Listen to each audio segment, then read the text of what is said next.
Should I already dropping frames, you guys?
Hold on, let me see what's going on with the chat. The chat's like bugging out. 1 second, guys. Let's see what's happening.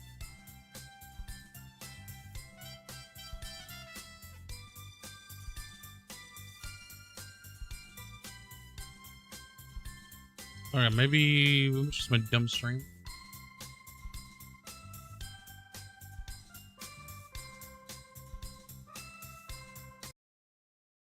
Alright, we're gonna play some Holocure because today's gonna be a short night. I do gotta go to bed early, or at least at a good time. I do gotta go in the office tomorrow, so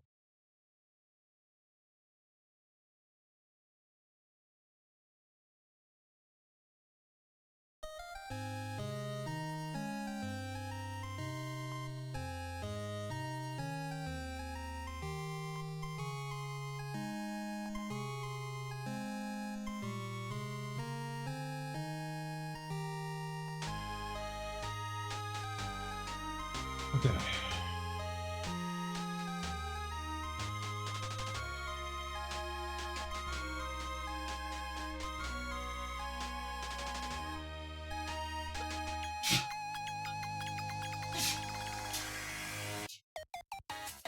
Excuse me, you guys. Okay. All right.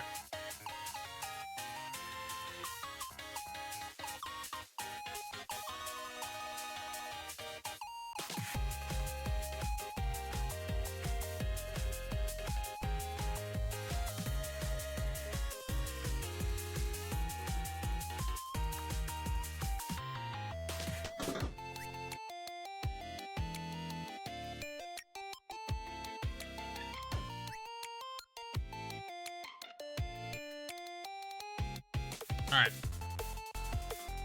But shaking, everybody. Today we'll be playing both of this. Today I think it's gonna be Flare. Flare's next, right?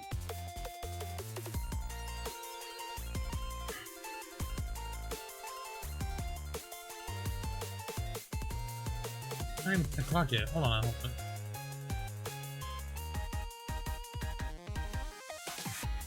You have reached Get Good Hotlines. How can I help you? Yeah, I have a best friend who is going to bed before 10 p.m. How do I get him to stop doing that? Your friend has to be waking up at 1:30 in the morning, so he kind of has a reason. That makes sense. But you, my friend told me that Pig season doesn't start till after Thanksgiving. Did he lie to me? No, it still doesn't start till after Thanksgiving.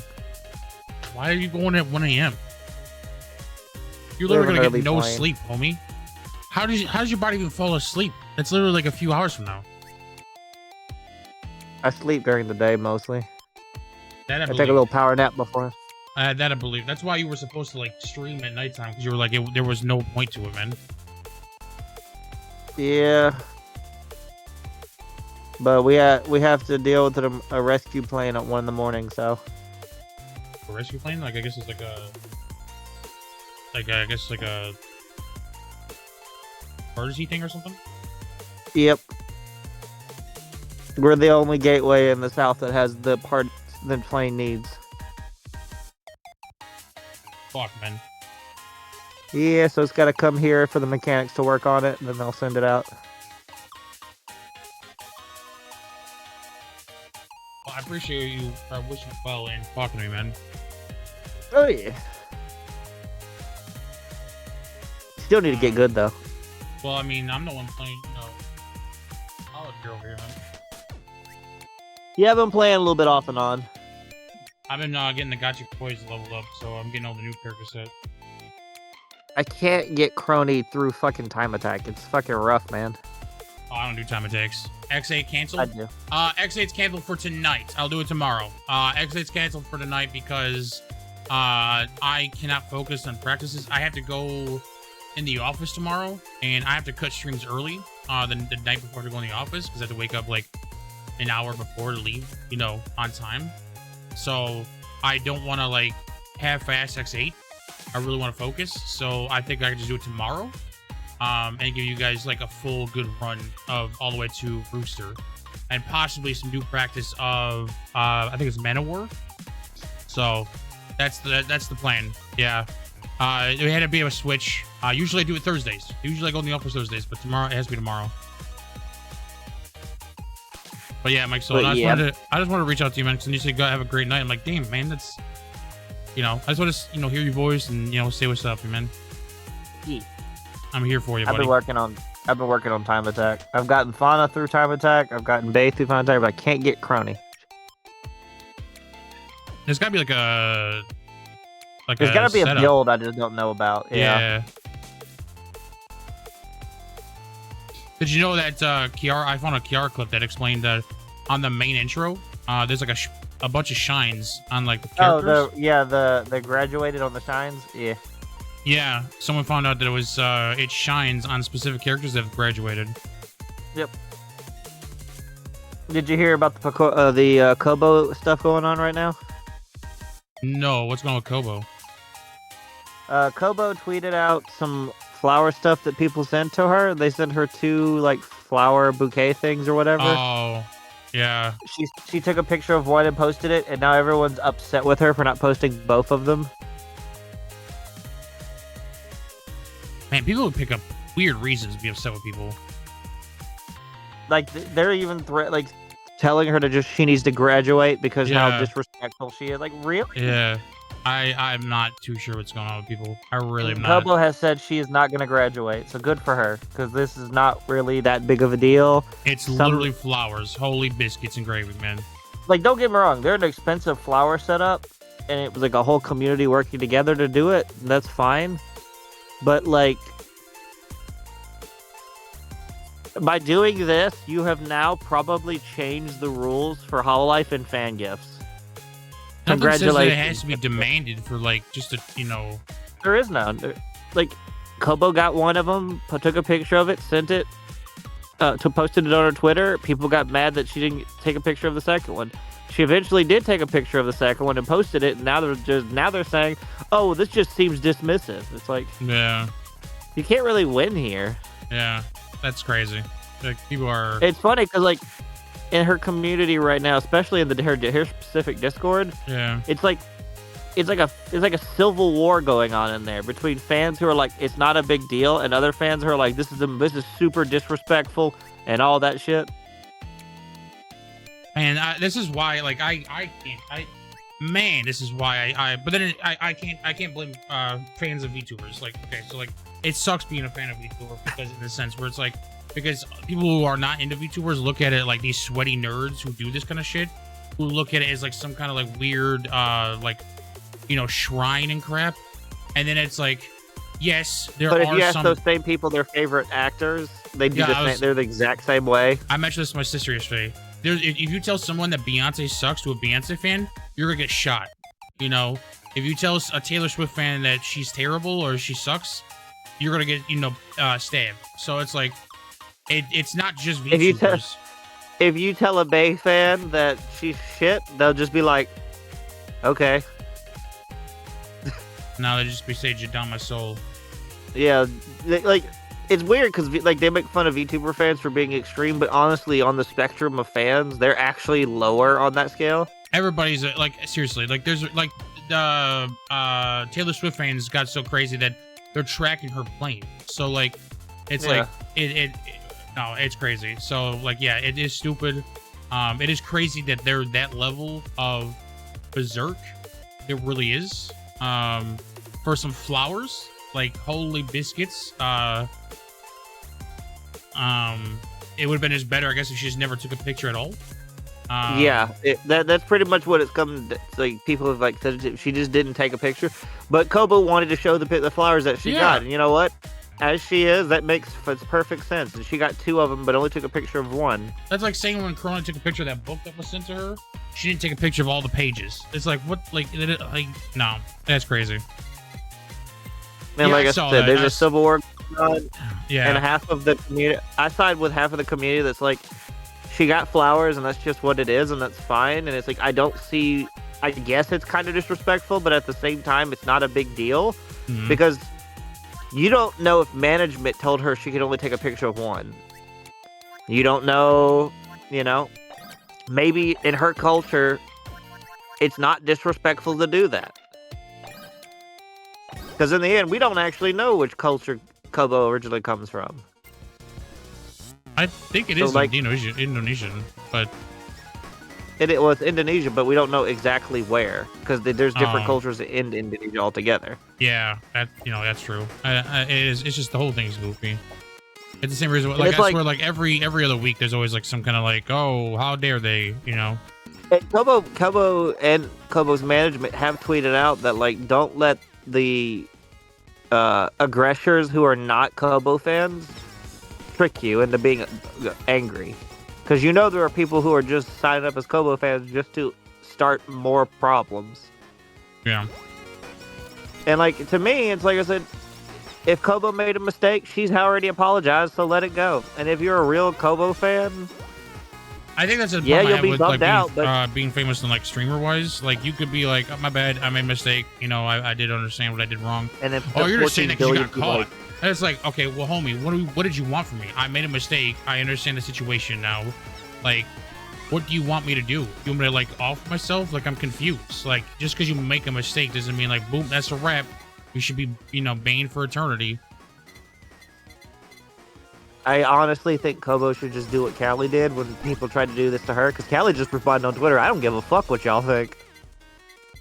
Yeah, a lot of people are always like, a lot of Callie fans have like that aspect of what, Callie truly doesn't care. Oh shit. She does it because she wants to do it. That's it. Kobo should be similar. But you know what? It's also difficult if you're like a different personality type of thing, But it's mostly parasocial people. Oh yeah. Like I said, like I collect merch. I do stuff, but I give props to the people who like do the dressing up and everything, and I've never done that yet, so should we want to handle no. Oh, and he bombs. I am a fan of Rat, but if Rat does something like that, it's not a big deal. I understand. Did you know they changed the Rat sticker in the Holocure? Yep. You know what it does now? Now it turns you upside down. Yep. And at level 3, it constantly changes every time a menu's open. You know that, right? I never did upgrade it because it said, "What do you want it to do?" Or if you upgrade this, it'll just turn it right back up. It'll render this sticker useless. I'm like, oh, okay. They never changed anything. When you get to 3, every time you level up or if you open a menu, it changes. It'll flop it back over. So you just constantly keep turning throughout the whole game. It's actually kind of funny. Want to go Rap Dog or Bobble Bucket? Yeah.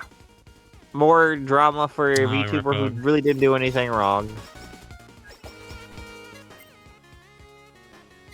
Yeah, no, yeah, no, for sure. Like seriously, it's just I will say this though, it is kind of crazy watching that drama because other like Hololive fans are just coming to Kobo's defense immediately.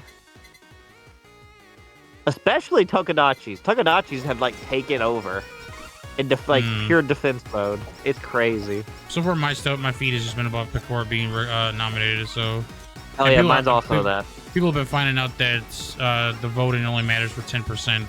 So, I told you that. I know. I'm just letting you know. It's stupid.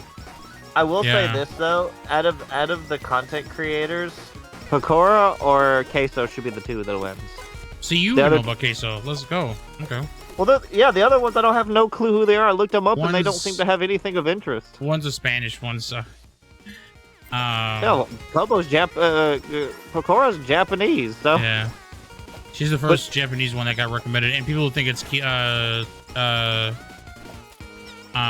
one that created the Metal Gear that recommended her. But he's a big fan of her. People kept posting the picture of him. If I had to choose which one was popular out of the two, I would say who would win that matchup would be Picora for sure. If it was based on fans, possibly. Unfortunately, she even looked it up. The other guys have like, Queso is actually like last place, just like she is. Queso recently got 6 million subscribers. The other two have like 20 and 40 million. So, but no one knows who the fuck they are. No, they do. That's why they got a lot of million, man. So, well, I guess on Twitter, maybe not. I guess Twitter people are saying, I don't know who these other people are. People on Twitter don't even know who this is. A lot of people on YouTube don't even know who the other two are. They know who Queso is, and they know who Picora is. It's like, but then again, these votes don't matter anyway because it's going to come down to whoever those 5 panel people are. Yeah, no, for sure. It's it's definitely going to be one of those situations where the other panels would have to vote for Picora, and I honestly, do feel like it's going to be hard of a chance because Iron Mouse did get, she got hers last year, but I'll say this: I want Picora to win, but if Queso wins, I would not be upset. Yeah, same. I did not know you enjoy Queso's stuff, so that's really cool. It's not that I don't enjoy his stuff. Yeah. I watch it sometimes, but not like I'm not like a fan of his. Does that make sense? Yeah, no, I know what you mean. For me, the same way. His content's actually good, but I love the jokes. I love how he plays back with the chat and everything. His reaction to everything, even the video games, is funny. So it's just, to me, yeah, I definitely get it. Sure, I'm like, I actually know Queso stuff, so. If the other two win, I'm not even surprised because of how shitty that game show has become. Yeah, people are finding out like how like what the fuck, like people are pissed on, I think, the game of the year. They're like, why is Baltro in this list? Well, you have that, and you also have Outland. Was it Outland? No, the Star Wars Outlaw. That's what it was. You also have a DLC. You have Elden Ring. Yep. Well, Outlaw shouldn't even be there to begin with. Outlaw has like. That's like what a. Let's see. Let's check Game of the Year one. I don't remember the other one. Outlaw was the other one. I thought.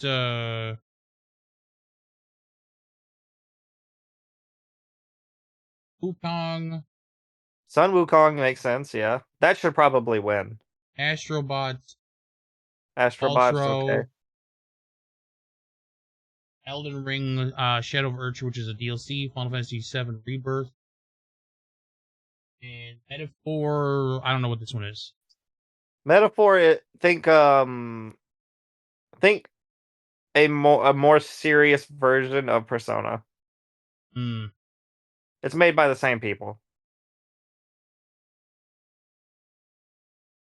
Gotcha. Yeah. So those are the nominations.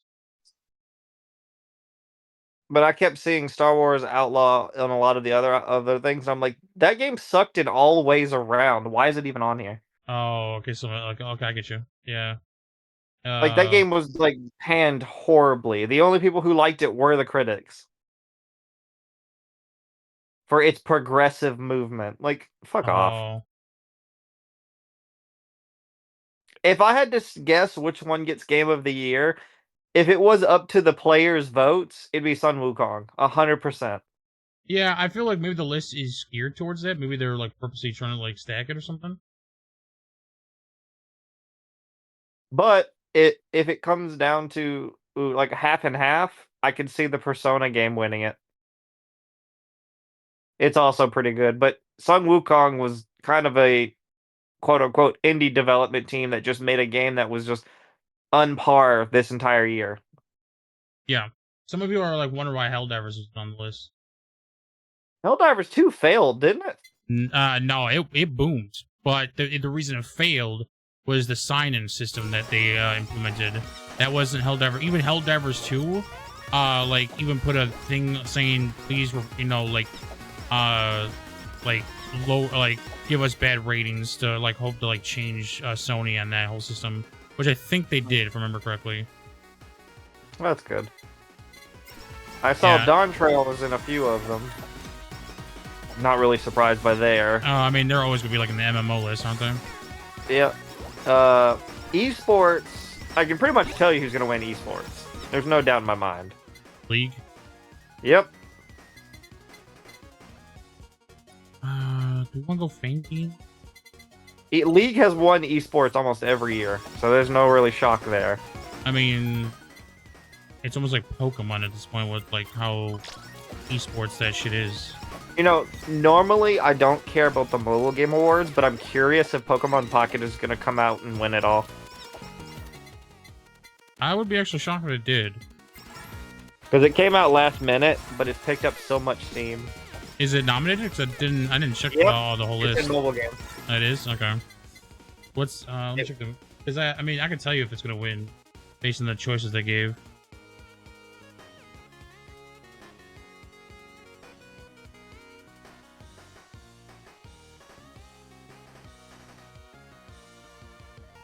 Game Awards 2024. Mobile game.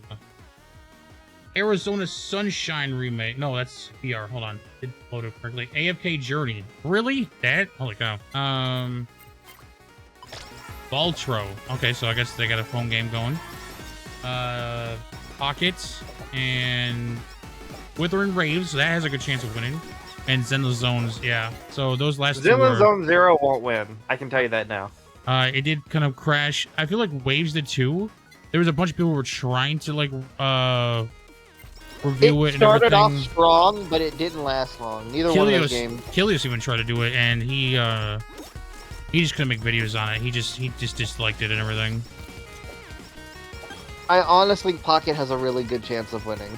They do. And people did enjoy it, so. Oh, we gotta go Lava Buckets. We're going that super collab. That's right. So, Yeah, so that's an interesting one. yeah. Almost all the others were just kind of like, yeah, this is pretty simple guessing who's going to win most of these. It is interesting, like how some of them just like, wow, they really just random games, didn't they?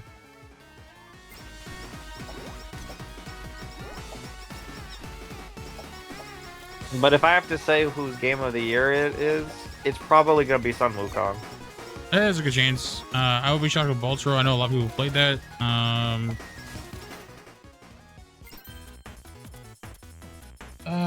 Astrobot, that would be crazy. But then again, Astrobot literally copied like a formula. I don't say copy, but they took the formula of like Mario Odyssey. Even people realize that. So like, I can see that winning because I think Mario Odyssey won theirs. No, I don't. Here's the thing. I don't see Astrobot winning Game of the Year. And the reason why I don't see that happening is I don't think they put enough into it. In terms of, like, panel-wise. Because, like, these events are going to be... Astrobot, don't get me wrong, it's a great game, it's fun, but I still think Sun Wukong was way better. From what I've seen. I haven't played either one of them, but from what I've seen, Sun Wukong has... Like, it is the game of this year. And especially since, you know, the progressive view on it is very poor because they kept saying you need to change things because it's, you know, it's insensitive, and the developers told them, no, we're gonna make the game we want to make, and make it accurate to the lore. And people seem to enjoy that too. So. Oh yeah, the player, like I said, if it's up to the player base, Sun Wukong would win, no hands down. But unfortunately, it's up to a panel who probably have their own biased opinions. No hands down, everybody. I'm not wrong. The phrase is called hands down, but you know. Yep, fuck you. But you know what I mean. No, I know. I didn't like messing with you. I actually, like, even though I've never played the game and I never bought it, I do like the aspect of the fact that they are not giving in to anyone's, like, bullshit. Hmm. Like, when that game released, Twitter was just, like, up in arms, like, well, this could be racist and all that. It's like, no, it's just accurate to the actual Sun Wukong lore. We need to change it. We're not. You can either buy the game or not. We don't care. And obviously, the people who were complaining were never going to buy it to begin with, so they didn't even worry about them. Which is what you're supposed to do. It's good to listen to certain criticisms, but not to, like, I don't know. Not when the criticism has no benefit to the product. You know what I mean? Why pander to somebody who was never going to buy your product in the first place? Well, it's more of a concern about, like, that doesn't, like, Sun Wukong is about a lore already. Like, there's, like, we're not going to change, you know, certain mechanics because it's, like, that the whole story already is existing. You know, like, it's already there. Yeah, like, and it was also stated, if you change anything from it, you would actually be being racist to Chinese lore. Because it's deep Chinese history lore, you know what I mean? China didn't ban the shit tells me, like, it's okay. Yeah, because it's supposed to be very accurate. China would immediately ban shit they thought something was up. Yep. I respect it. Respect my authority. And then they had the, like, what was it? Games that were adapted into TV shows awards. Oh, really? And yeah, Arcane should be the one that wins that. That or Fallout. Even though I think Arcane is better than Fallout, I can understand it winning. It's based off the TV shows they made this year. Okay. Dude, Arcane goes hard. I'm just saying. No. I know you like the show, so it wins. If it, like I said, it better win. If Fallout wins, I guess I can't complain because it's also pretty good from what I hear. But dude, they put more effort into Arcane than Fallout. I'm just saying. And it's not biased. Not well, even okay. I'm biased for sure because I've played League for too long. But people who've not played people who've not played League have also had the same statement. So, do you think Spark and Zero would win best fighting game? I hope. Boy, do I hope. I understand if Tekken 8 wins, yeah. but I can see Spark and Zero have a huge chance. I would be happy if it did. What do you think, Mr. Who doesn't like fighting games? I can see Tekken 8 winning, but then who's on the board? Multiverse, I don't think has a chance. Marvel vs. Capcom, nope. That's a fighting collection. That's really like. Yeah, there's no chance for that one. Grand Blue Fantasy. I mean, the fighting game is good, but it's nowhere compared to Tekken 8 and Sparking Zero. So, best adaptation. If it's not Arcane, I would like Knuckles to be the winner. Knuckles was another good option, but I think Knuckles has a problem. And it's locked. I think the problem is because it was locked behind Paramount. Not many people got to watch it. Really? Even though like they got like a whole bunch of like more people than the first one. Knuckles the show was locked behind Paramount, and like I said, there are barely that many people I know who've actually seen it. I've seen it. I thought it was pretty good. I've seen clips. I haven't actually seen it. Because that required me to not to play video games and actually sit down and watch an actual show around here. Dude, you and me have to watch it at some point. You'll love it. It's hilarious. Approved. But I still think Arcane just smashed the other two. Yeah, I haven't heard too much of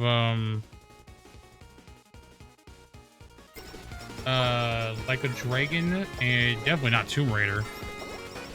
No, Tomb Raider was dead on arrival. I'm sorry, when they announced that it was over. The other ones here. Knuckles was really good. Fallout was really good. But I think Arcane wins it overall. Like again, Fallout was really good too, so I can't deny it. Knuckles was good, but I think it because it was locked behind Paramount Plus, not many people got to see it. Even though Arcane was locked behind Netflix, there are more people with Netflix than Paramount Plus.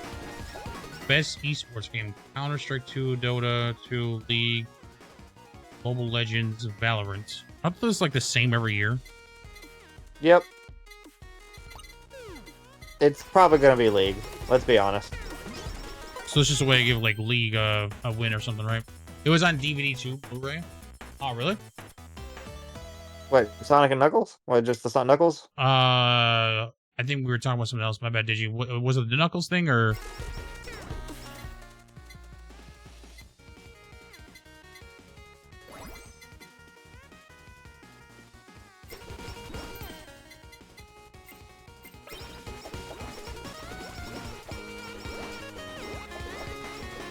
I'm trying. Knuckles. Yeah. Okay. He was talking about Knuckles. I didn't know that. Okay, that's cool. So there is a way for people actually, and if it's on Blu-ray, it could be sold at Walmart, and fans might see the Knuckles thing. So it's a possibility. Yeah, that's a possibility now. I didn't realize it was on Blu-ray already, so maybe it does have a chance. Okay, my mouse is. Where is my mouse pointing? Look now. I feel, even though it still has a chance, I still see Arcana as the best. Hmm. And that's not biased, you guys. You're talking to someone, and you're talking to someone who's watched Knuckles all the way through. I like the show, but I don't like it nearly as much as I like Arcana. Because like its show has been written so goddamn well that you don't even have to know League of Legends to enjoy it.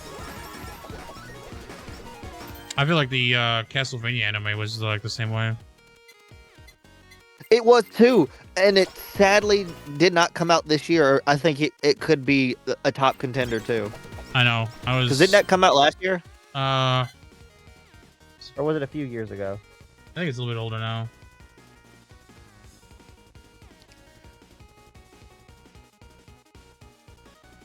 You're talking about the one that was on Netflix, right? Yeah, Castlevania, the animated series, right? Or is there a new one? Yeah. 'Cause There was there's one on a- Netflix that was so good. The animated series came out in 2017. It's still current though, or no, it ended in 2021. Damn, Yeah, so that's old. Holy crap, you guys! dude, that Hey, was man, real. That definitely could have won that award if it came out this year. I don't know. I still think Arcana would be a real good match for it, though.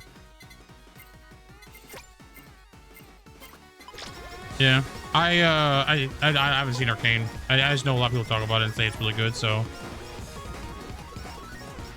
and that's good to hear. Like, it's the same. Like, Arcane, like they did what people want from Overwatch. You know, people want that same thing from Overwatch. You know.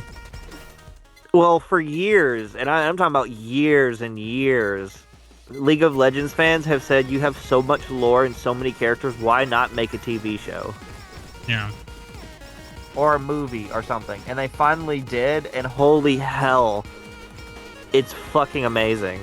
That's crazy too, because I feel like there's too many characters. Like, wouldn't like some like start to overlap or something, or? But that's the thing, is they're not using all the characters. Oh, They're okay. picking certain characters and then playing out their story. What I think they're going to try to do is they're going to try to go through different, make individual shows for different characters to tell their stories. Because part 2 that's coming out, the rest of part 2, I guess season 2 out of part 3 is supposed to be the final one for Jinx and Vi. Oh, okay. So the whole Zahn story will be done telling that, and then they'll probably go on to somewhere else to tell their stories. Because that's the thing that's crazy about League, is since it's been around for so long, there's so many stories to tell.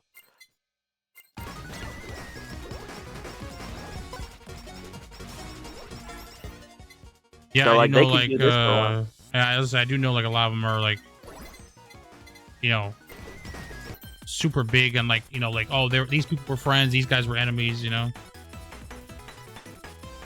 Oh yeah, and then you have like deep lore of like the abyss. You have deep lore of the void.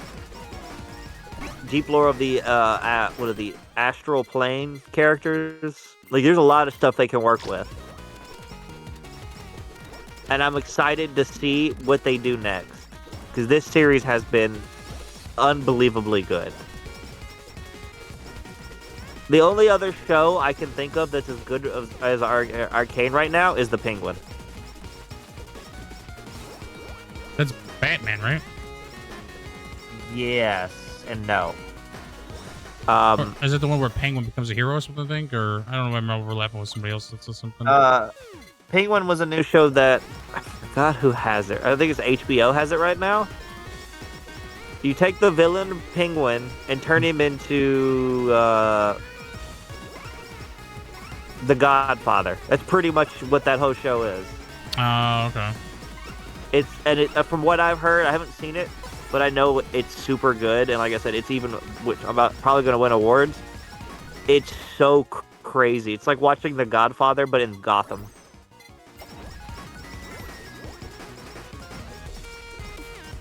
So I That's can actually see kind of that. funny, it sounds like, yeah. I would say look up a trailer if you get a chance. It's pretty crazy. Good actors and all. Oh, so it's like it's a live action thing? Yep.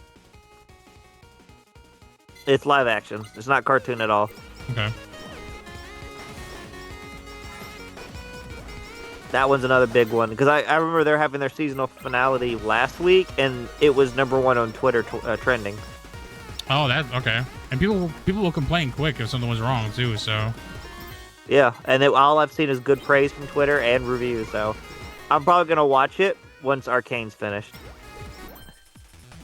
I'm too hooked on Arcane right now to click up another show. This thing gonna be Rainbow Milk again.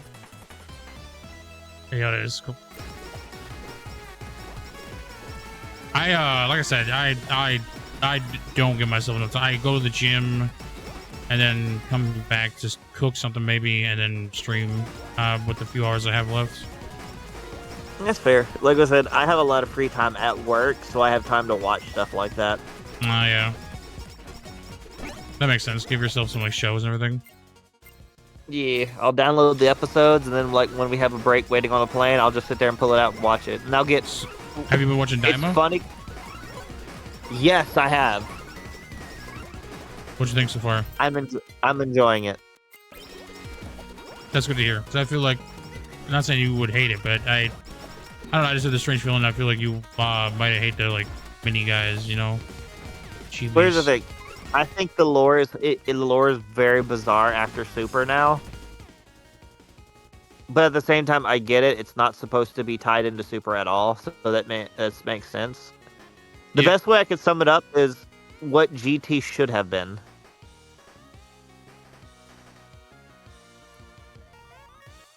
Because it has a very GT vibe. Am I wrong?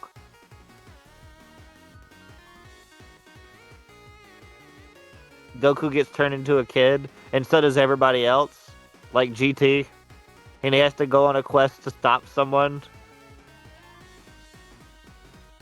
Technically having to go to a non-Earth realm. So like outer space and all that, technically. It's got a better GT vibe. As much as I don't want to compare it to GT because I don't want to jinx it. But they've also confirmed that Super Saiyan 4 is in Daima, so... Yeah. Did you hear about that?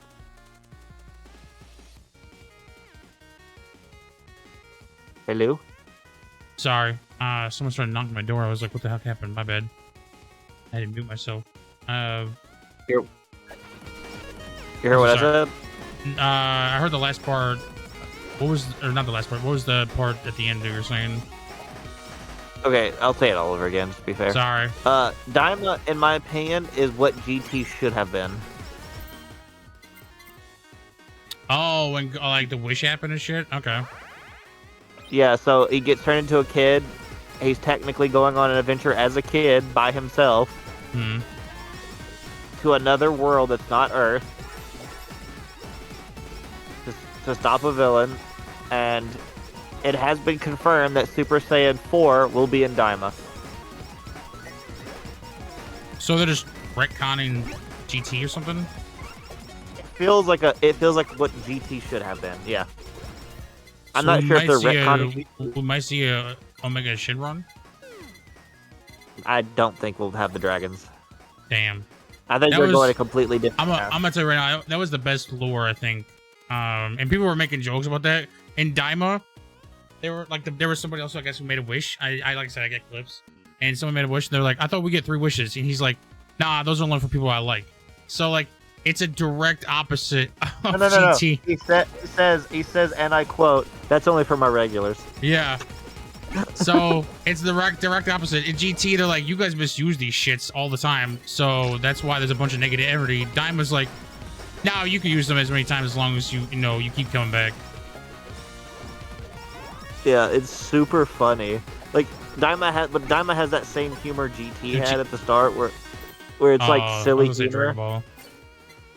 It's very Dragon Ball for sure. They even made jokes to where like Goku gets back to a kid. And he's like, "Oh, I need to go grab the power pole." Goes and tries to find the power pole, and like they explained where the power pole went after Goku left it there for so many years. Wasn't it just above Corrin? Nope. They explained after the Cell games they removed it so that the lookout would be connected anymore. I can see that. Yeah, that sounds right. Yeah. You want to know where it ended up? Tell me, because I actually don't even know where to begin to mention. Master Roshi had it the whole time. Oh, of course. Master Roshi collects all the stupid shit. That's where you got the freaking cloud. Master Roshi didn't even know he had it because he was using it as a clothes dryer. Oh, like a laundry. Oh my god. Yup. It's like you can expect that from that character, you know. Yeah. So it's like it's Also, funny. that's how Dragon Ball works. Haha, goofy moments. Ha, he had it the whole time, but he was using it as a coaster. So right now, from where I'm watching, Vegeta hasn't come in, but the fact that all the other characters are kids too means that they may be actually doing something. Not like GT, where it was just one character doing everything. All right, well, I'm gonna fight the dragons. All right, Goku. See you later. Be back Should we before help? supper time. Like that. Like, Should we help? No, I got Nah. it. Because I think that's like one of the biggest problems with GT. It was like, if you were a fan of anyone other than Goku, you were gonna hate the show. Yeah, it was definitely. You were never gonna get anything out of it. Like Vegeta literally was just like, out of all the things Vegeta didn't even like. He got Super Saiyan 4, which he got it like in such a bull crap way. He got hit with an energy beam. An Ender Beam. Yeah, and then during like times where before Super Saiyan 4, he literally just kept getting like, overtaken all the time. I doubt that. I really like. I know I give Vegeta a lot of shit, but I do not believe like Gohan and Goten have it in them to like take on Vegeta actually like that. That's crazy. But then again, maybe Vegeta was actually holding back because GT Vegeta is different. That is the reason why I say GT and Super Vegeta are different than Z. There's a whole different like personality here's the thing. change. I think if Gohan was pushed to the point, he could. Oh, I guess it's like Maxer. Yeah, maybe. Because like I know, like I think there's a manga panel of like Ego Vegeta wanting to go at Beast Gohan. And obviously when it comes to fans, they're always going to be like, oh well, Vegeta won't lose to Gohan. That's never happening, And then of course on the internet, it's crazy actually because there's actually a lot of people who think highly of Vegeta in the sense that Vegeta is one of the few people that realize Gohan's potential and gets pissed off that he squanders it. I believe that too. Because, like, as much as people don't want to know it, there have been so many references to Vegeta getting irritated at Gohan for being, you know, not training and stuff like that. And, like, what really sold it for, especially me, was Kakarot.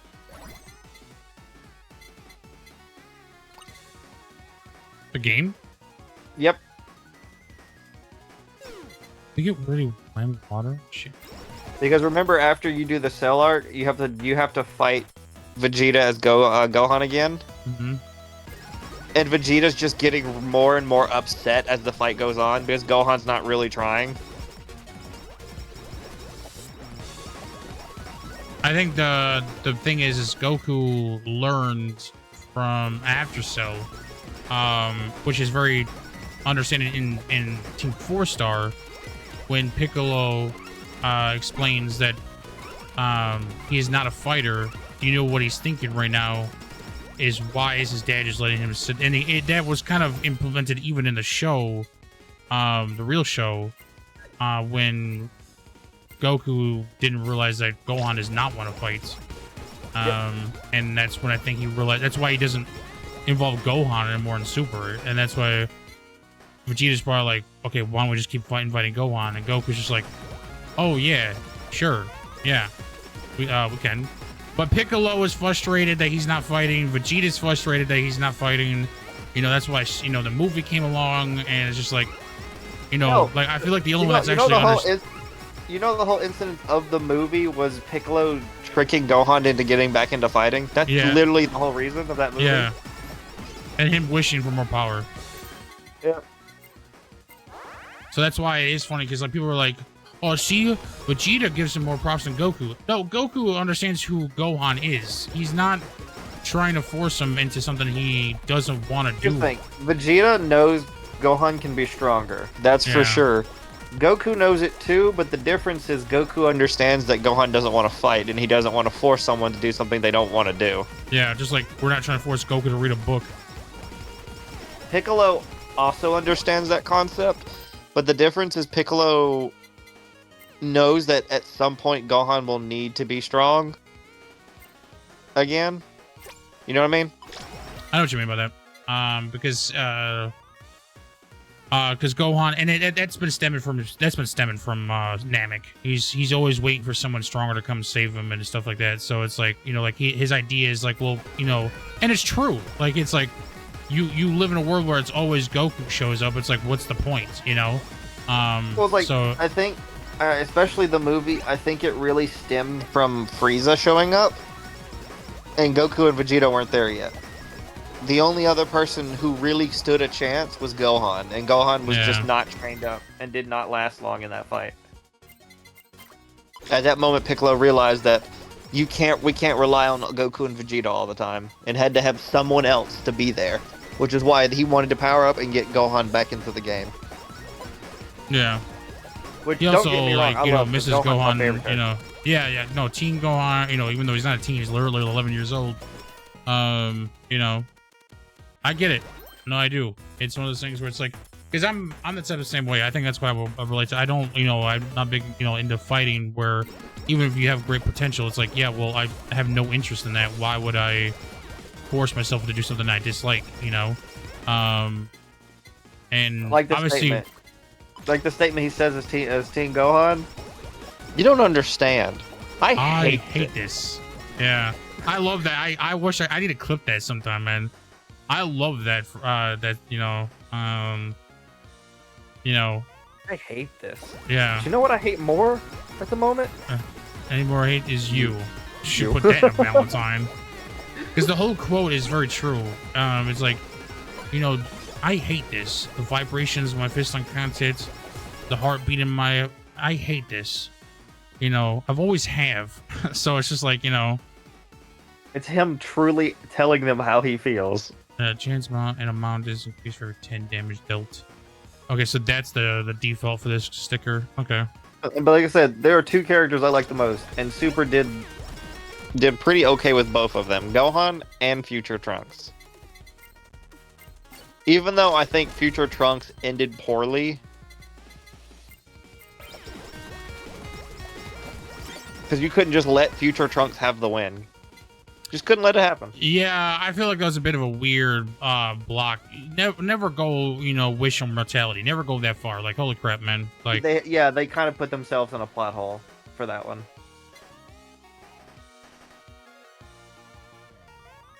Because, like, so far, there've only been 2 characters who've gotten away with wishing mortality. yeah, one's sealed in the dark zone right now. Yeah, one's permanently sealed in a dark zone, and the other one was deleted. So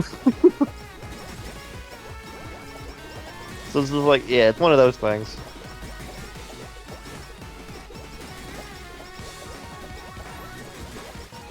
Yeah, so, and I hear Daima, like, reiterated that Piccolo's a demon now, so I'm like, oh, come on, really? I thought we, I thought we'd, like, backtrack from that. Well, no, they state that the Namekians are demon race. A demon race is a race on its own. Yeah. All the Kais are demons.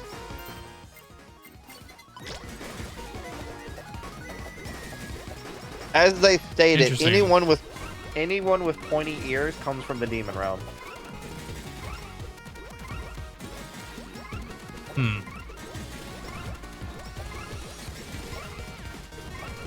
Not sure how I feel about that one.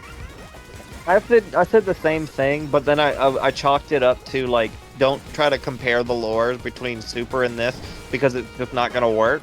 It's its own thing. So I'm kind of rolling with it at the moment. But I also think it's not bad either, because it kind of gives some decent explanation on certain things that kind of were never touched on. Like for example, they never explained what the Kais were. They were just, oh, these are gods. Okay. Then why does it look similar to Deborah, who's a demon? I never put the connection that they're like Deborah. Deborah was the king of the underworld. Yeah, king of the underworld, but like I said, they didn't look the same. They look similar enough, in a way, I guess. Like I said, it's stuff you wouldn't really look into unless it was brought up. I was like, I guess this all makes sense. Because in the end, it's all still tech. No, it doesn't. Like just like Frieza going into another hyperbolic time chamber. Okay, we're not going into that. That's stupid. But this Dragon Ball Z, or do you really expect to have tight lore? No, there's not. No, this is the same lore that Team 4-Star had to break people. That's like he's like, do you understand? Time travel less than I should. Yes, because no one put together that Cell comes from a different future of Trunks. So it's more than you would think, but definitely more than I should know. Yeah. So it's like, how do you think I got said time machine? Well, my time machine, he's like, how do you think I got said time machine? I don't want to answer that. Yeah, because the only way to get that machine is some other way, which would have been by killing Trunks on a different timeline. Yeah. So, it is goofy in the sense of like, the Xenoverse opened up a can. Here's the thing: when they created Xenoverse, it opened up a can of worms. I feel like Cell Saga open because like there's like a bunch of now like Cell Saga started it all because now there's like a if that's the case that 3 different universes timelines are affected. That means there's a universe where Trunks won, everybody's saved. That one doesn't have to deal with Xenos because there's no one to do anything. There's no one to be pissed off at. So like Bulma's like crying because she lost her son somewhere, and then there's the one where Trunks is alive. Killed Imperfect Cell in that one. We know that. So it's just like, okay, so that means there's other universes where like another Cell went to something, or it's just like there's so many broken shits. Here's the theory. So you have a timeline where Trunks' timeline happens. You have a timeline where Trunks' timeline doesn't happen. You have a timeline where everything was solved without Trunks coming back from the future. Yeah. You have a timeline where GT exists, you have a timeline where Super exists, and I guess now you have a timeline where Daima exists. Which that actually would make more of a plot than some of this other crap that's been going on. Heroes kind of defined it as there are crazy amounts of timelines for almost every action that has ever happened in Dragon Ball Z. Yeah, that's why I don't think I like Heroes. That is so Yeah. overly complicated. Never do not look. Kingdom Hearts is already doing time travel, and people are lost as shit half the time. Well, yeah, but like I said, with Dragon Ball Z, people don't care about the story; they care about the action. Yeah, Let's be that's real. all they ever care about. Yeah, like that's And why it's Daima- like transformation Daima has central. the Dragon Ball style of fight action, which I do enjoy. Hmm. Actual fist fighting and bullshit like that. I think that's what he wanted to. Like I don't mind the Dragon Ball Z file, like over the top beams and all that, but it's good to see it come back to Dragon Ball, where it's just like fist fighting, techniques and all that, Yeah, and and there's actually a reason for it. It's like, oh yeah, because he's turned back into a kid, he can't really control his powers that much anymore. yeah. Slow, I think. So, I would say give Daima a try. It's worth watching Yeah, if you ever get the free time. That's gonna be the big key. for sure. No, for sure. But so far, I think Daima's pretty decent. I do think it's funny that there was already a retcon in it. What's the retcon? So in the trailer for Daima, when everyone's turned into a kid, the only person who never got turned into a kid was Gohan. Interesting. What's the retcon for that? Like, what was that implied for the So show? in the actual scene in Daima, they cut that out completely.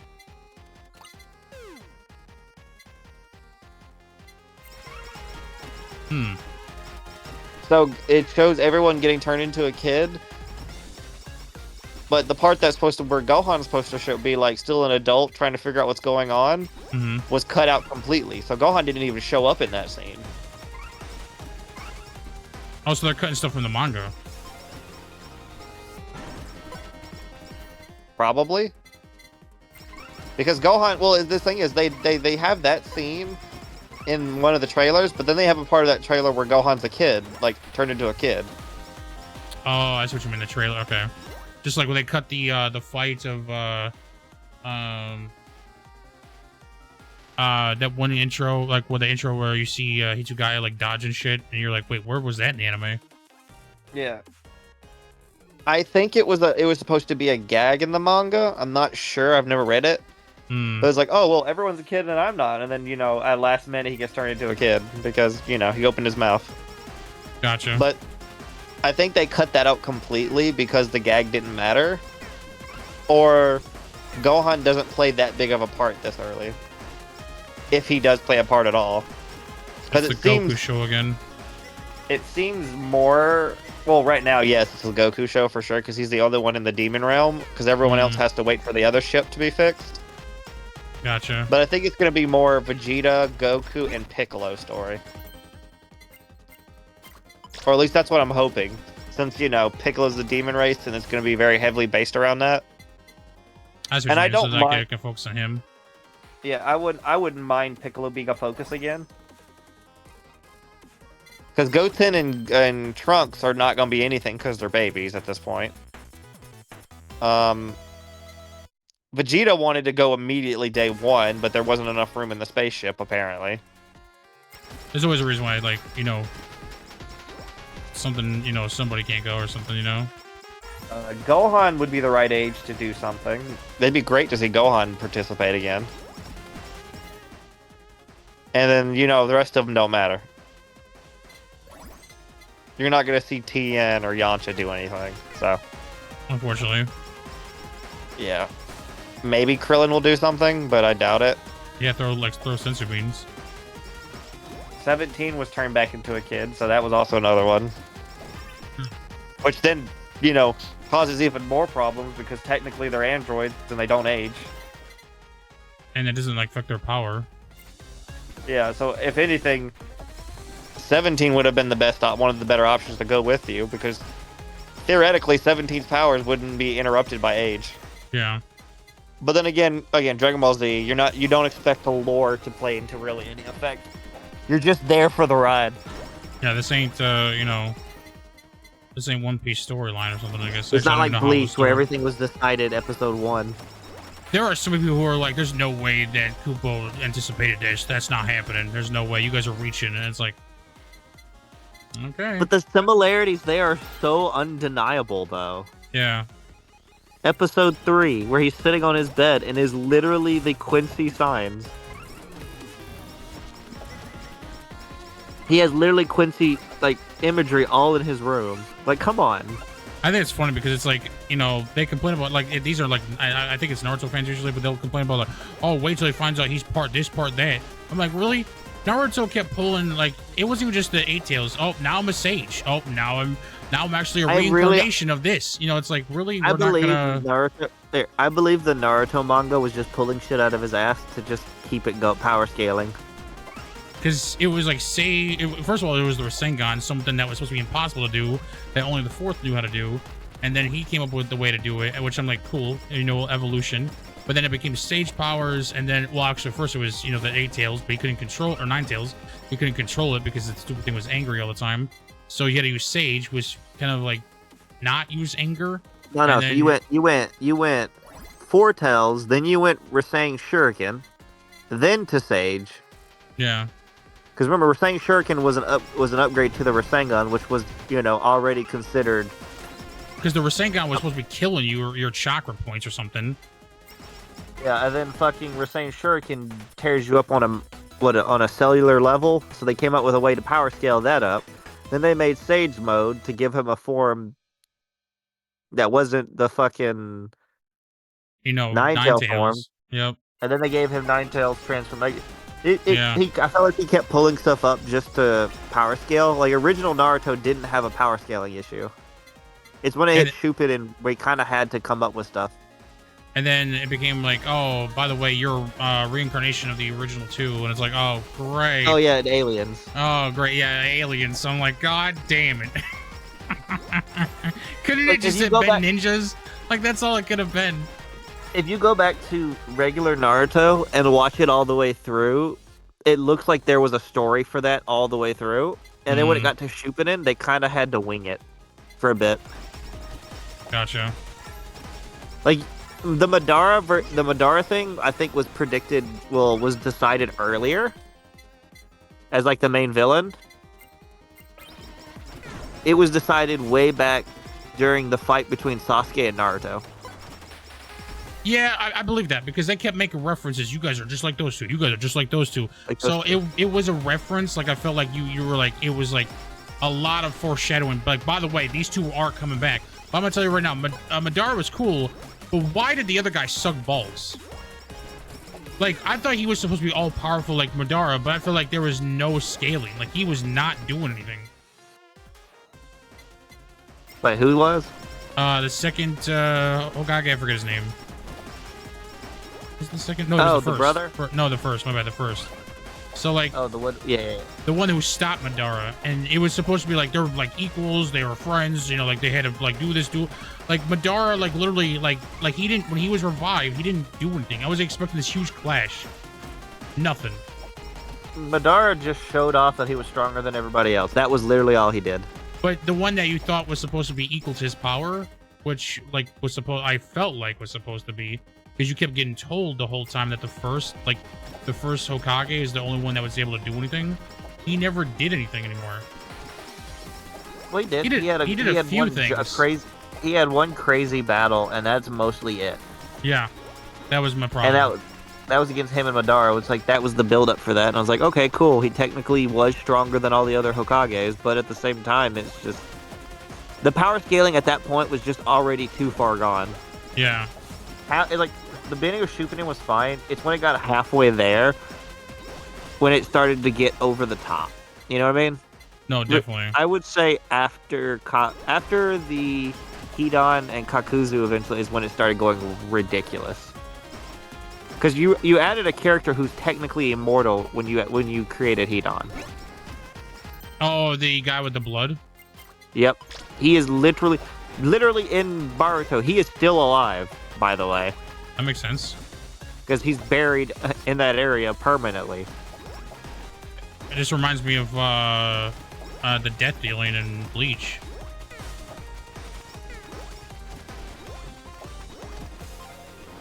Like, that character is permanently alive. Kakuzu technically could be permanently alive. He just had to keep replacing his organs. Yeah. They just made a character that was kind of over the top. And like I said, it's fine. There's nothing wrong with making over-the-top characters. Like I said, Naruto has a good story overall because the story it tells is no matter what you do, history repeats itself. Yeah, that's the whole premise. Like, literally it repeats itself. Like, there was so many trios that kept getting like, oh, you guys are the same. You guys are the same. All right, cool. You know, I'm not even talking about like the Senin trio. Like, I'm like Perfect Sensei found like a trio that was like just like the three, but they fucked up and lost. You know, like it was just like, damn, like how many trios are we gonna make over here? Naruto's story taught you two major stories. One, that everything repeats itself, and two, the answer to war. Yeah, the answer to war is talking, which is not inaccurate. If people would sit down and talk to each other, there'd be a lot less fighting. True, which is kind of like why I like a different anime. That they actually had like they were able to like read each other's feelings. Obviously, Madara's solution of just like infinite, you know, Tsukiyomi. Is not exactly, you know, woo, you know. It would technically answer the situation, except that's not what that was. Yeah. It was actually, you know, draining everyone's life to bring back an alien god, you know, whatever, bullshit. But I know, right? The answer technically itself was not a bad one, because it's like, well, no one can fight if they're not in their, if they can't deal with each other anymore. But again, it just, at that point, is it technically solving the problem, or is it causing another one? So, like, that's why, okay, so I saw some comments about people saying that Aizen was correct, and he should have been able to win, because, like, if the system's corrupt, but then it's like, okay, but why does he get to decide that? Like, why does he get to be like, okay, like, I'm gonna make it the way I want to? And it's like, okay, well, if that's the case, then why don't we just let you watch take over? Like, that's not how this works. You're supposed to fix it with, you know, internally, and not just be like, all right, well, I don't like the system. Bleach's story is a little different than Naruto's. Naruto's is pretty straightforward. True. No. I was just saying, like, I was but like, with Bleach, Aizen's technically not wrong, but at the same time, he's wrong. The system is corrupt. It's just, you know, and no matter who's in power, it's gonna be corrupt. Because, like, he's gonna be the one making it the way and then someone's gonna rise up against him because he doesn't like the way it's, you know, the system's set. So it's like, you know, like, it's just gonna be a cycle. Like, you know, like, even Aizen's intellect has to have known, like, that was just, there's gotta be a different way than just, you know, taking over shit, you know? Well, it's like, with Naruto, I can name the three, there's actually three for Naruto, because friendship is the other one. Friendship peaks everything, apparently, in Naruto. I mean, I mean, that's why we love, you know, Fairy Tail, you know? Yeah, but with Bleach, its storytelling is a lot more complicated. I think so. I know some people, well, I think it's Naruto fans who don't think so, but... Because Bleach's story, like... The main thing it takes away is that everything is more complicated than you actually think it is. It's like one of the big ones. And two, even... What's the second one? Even, I can't even figure out what the story for Bleach... what is the main takeaway from Bleach? I can't even remember. Mainly, the Soul Reapers are the evil guys, and they're the ones that keep. Well, no, like you're supposed to have. Most anime has a legitimate story, like a legitimate thing it's trying to tell you. It's not like, oh, they are evil, this is evil.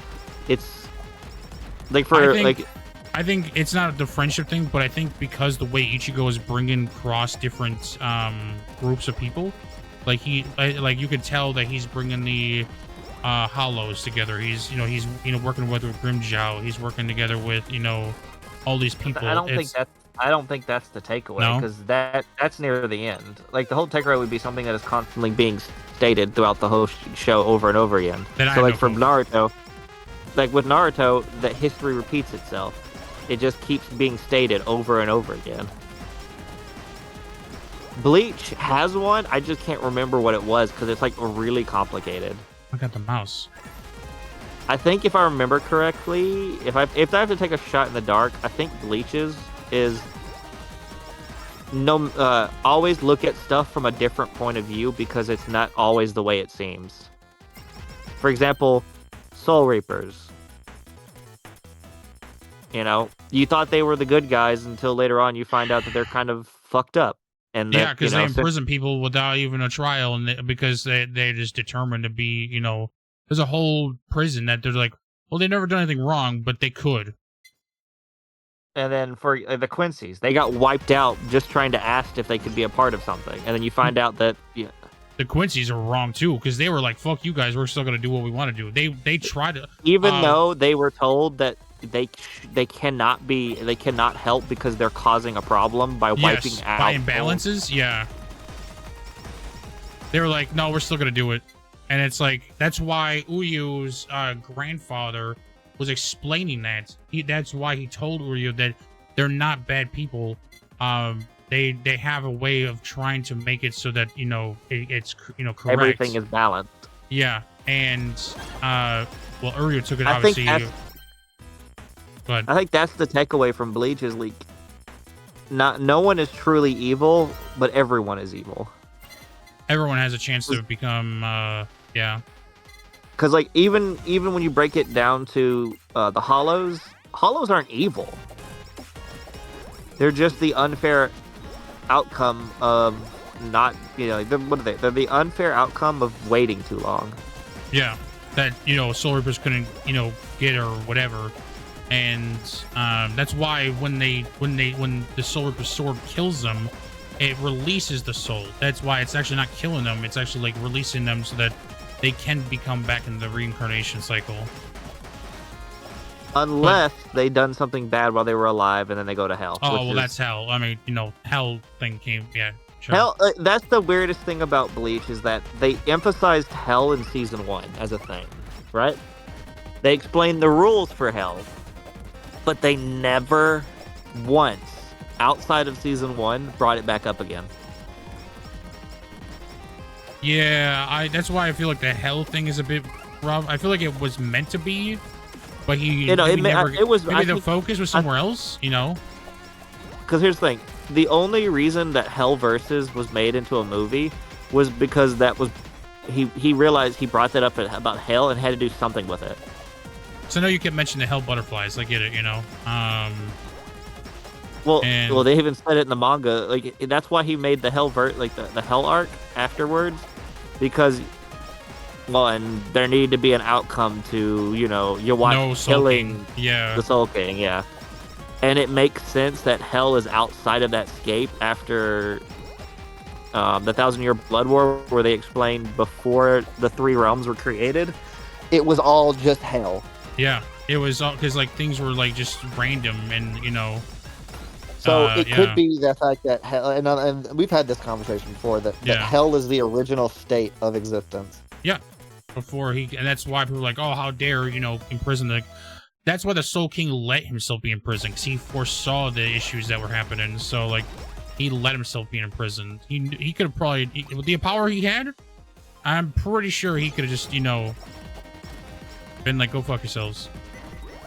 Yeah, and like I said, that's the big key there, is like, we never got an answer to like what happens when the Soul King was gone. And if hell is overflowing because of it, that makes sense. There's no one keeping the balance anymore. Which will make one hell of a good arc.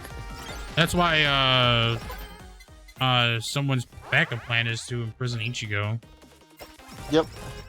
That was Ichibei's plan, but he decided not to do it. We know he didn't, because we know the final manga panel shows Ichigo with his own kid, so... Yep. And then now we know the first chapter of Hell, the Hell Saga has Ichigo in it, so... Which is supposed to be a direct after the whole thing with you watch, so... It's supposed to be, a few years maybe a few after? years. I guess maybe not direct, but yeah, it's not like... His son isn't going to be in it, Well, his son is involved in it. Okay, so then this is then this is like years. Like, these guys are adults when like he had a son. Yeah, well, his son was still a kid, and at the end of that, did you ever get to read that chapter? Yeah, the final panel. Yeah, I saw like the whole thing. No, the Hell chapter. No, I didn't know it was finished. I thought he was still working on it. He only released chapter 1. Oh, okay. And that was a while back. And yeah, and like at the end of chapter 1, the sun literally opens up a portal into hell and goes in it. Okay, so this is definitely far than more few years. Because like Ichigo was way past high school at that point. Then. Yeah, because Rukia became a captain. I think Renji's also a captain. And then they showed off the new lieutenants. You know, you do know that means that the old captains got killed and sent to hell, right? Yep, I think it was one of the captains that explains that you can't retire as a captain; you just get sent to hell. Well, yeah, that they explained that completely in that chapter. They explained that in a different chapter. I remember. Well, they explain it. Here's the thing: they explain it to Ichigo that like they do this little thing to help the soul pass to another realm, because they never explained it was hell until hell broken open, and then. What's the Espada's name? It says that, oh, by the way, if you didn't know, y'all have just been sending your captains to hell, and then someone had, from higher up, had to explain to them that once your soul reached a certain level of power, it could not go back into the cleansing system anymore. Because Kisuke explained that to when they went to the prison. He's like, you can't retire as a captain. Yep. There's no retiring. Like you just go either. I think it's either prison or to hell. Kisuke explained that when they went to visit the prison to go find Aizen? No. Oh my god, I can't pronounce his name. The scientist. Oh, yeah. But that was the thing, is like they really emphasized it during the hell chapter where it's like, yeah, the people you're doing this little thing for are already in hell. Yeah. So now Ichigo and Renji know about that, and they're kind of fucked up about it. I don't know why they're fucked up. I don't know why they're surprised now. Like, that's crazy. Like, after all the shit you know about what's going on with Soul Reapers, like, Jesus Christ, you know? Because no one told them. Period. Yeah. So, and then the Espada also emphasized, he goes, have y'all never once questioned why they're called hell butterflies? And I was like, you know what? I've never once questioned that. That's crazy too. That implies that the Soul Reaper, even like the Central 46, or like like the Serite, don't explain hell. You know, not like that. It's not like they they teach that or something. You know, they teach them the basic, where if you do something horrible in the real world when you're alive, then you go to hell. But they never explained that you could also go to hell either. They only showed them the living thing. That's why Rukia could explain it with the living thing, where it's like he did things as he was a murderer as he alive, so he goes to hell for his sins. Yeah, that's why I still like the Hell movie. The Hell movie was still. The Hell movie was pretty. That's because you saw a different armor Ichigo, and then of course you saw the Vasa Lorde again. So you saw the Vasa Lorde again, and you also had an idea of what hell was like in that series. Yeah, I feel like none of that's canon. Well, it was never canon to begin with. I feel like it could be. I feel like Kubo might have been like looking into it, like this is how I want to design it. We might see those giants again. I feel like it's kind of like the way that the Guardians. Yeah, I feel like you might see that. Because when it comes to like movies, I feel like which movie was it? I think it was I feel it's the same thing with like GT. Like Akira Toriyama drew Super Saiyan 4 the way he wanted to, so no one argues really Super Saiyan 4 is like, oh my god. So when it comes to like that, I feel like but then obviously like what happens and like the reaction and how things work, that can all change, Well, like I said, there haven't been any other postings of the hell thing because he doesn't know if he wants to continue it. And I think like shortly after he released that, I think he announced that the 1,000-Year Blood War was getting animated.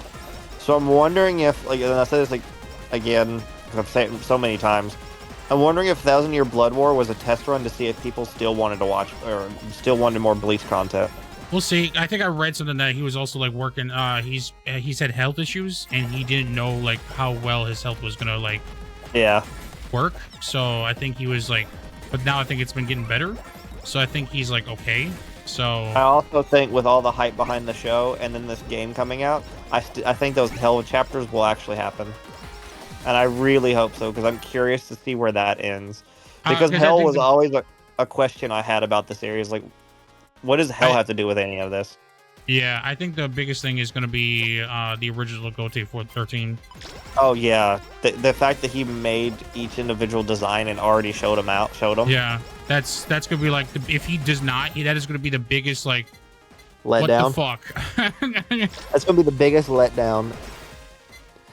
But like he made the original Gote 13, showed them off, full color and all. Yeah, I truly believe that that's gonna be a big part of the Hell art. because the idea is that somewhere 5 of those are supposed to be the head of the royal families, the ones that probably sealed you know what do they call him, Adonis or something? Shit, what do they call this Soul King now? Let's call him the Soul King. I don't remember his name. No, they call him a name now.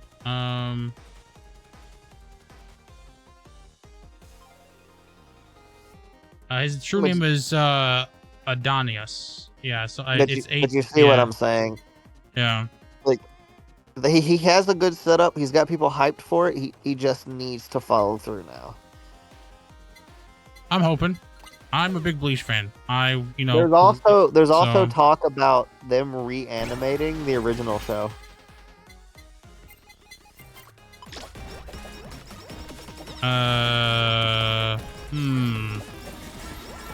Maybe. I think I've been enjoying the fireworks right now, but